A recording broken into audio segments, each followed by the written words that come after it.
জোর করে হাসার চেয়ে মনের দুঃখে কান্না করাটা অনেক সহজ। এক প্রবাসী ভাই, সে ছিঁড়া জামা পইরা ঈদের দিন নামাজ পড়তে গেছে। তো ছিঁড়া জামা পরে নামাজ পড়াটা লজ্জার কোনো কিছু না, কিন্তু রোজা না রাইখা নতুন জামা পরে ঈদ করাটাই লজ্জার বিষয়।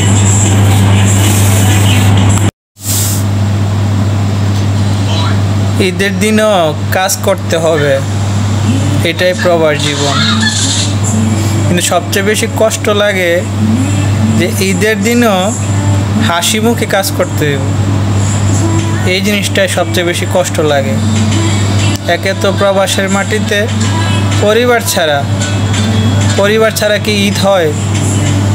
পরিবার ছাড়া কি হাসি খুশি থাকা যায়? যদি পরিবার ছাড়া হাসি খুশি থাকা যেত তাহলে আদি পিতা আদম একাই থাকতো, কোনো পরিবার থাকতো না। যে কারণে আদি পিতা আদম হাসি খুশি ছিল না বিদায় মা হাওয়াকে তৈরি করেছিল, সৃষ্টি করেছিলেন আল্লাহ তাআলা। আর আজ আমরা আমাদের স্ত্রী, সন্তান, পরিবার সব কিছু ফেলে এই প্রবাসে, তাহলে হাসি মুখে কীভাবে কাজ করব আমরা? প্রবাসীর জীবন রে। ভালোবাসা পবিত্র, সেটা বিয়ের পরে। আর যেটা ভালোবাসা অপবিত্র সেটা হচ্ছে বিয়ের আগে।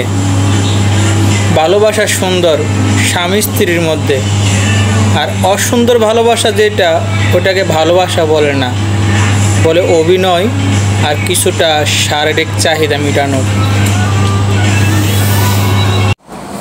কালো রং মানুষের অনেক পছন্দ, কিন্তু কালো মানুষকে কয়জনে পছন্দ করে?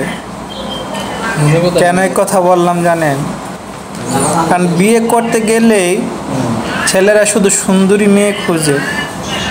তো সবাই যদি সুন্দরী মেয়েকে খুঁজে, তাহলে কালো মেয়েগুলোকে কে বিয়ে করবে? তাই যার কালো বা সুন্দর না খুঁজে ভালো একটা মনের মানুষ খুঁজেন, যার সাথে সারা জীবন কাটাবেন, যেন তার মনটা ভালো হয়। হোক সে কালো বা হোক সে সুন্দর, কিন্তু মনটা যেন মনের মতো হয়। টাকা হাওলাত দিয়ে সুন্দর সম্পর্কটা নষ্ট করার চেয়ে টাকা হাওলাত না দেওয়াটাই ভালো। অন্তত সম্পর্কটা তো বেঁচে থাকে, ভালো থাকে।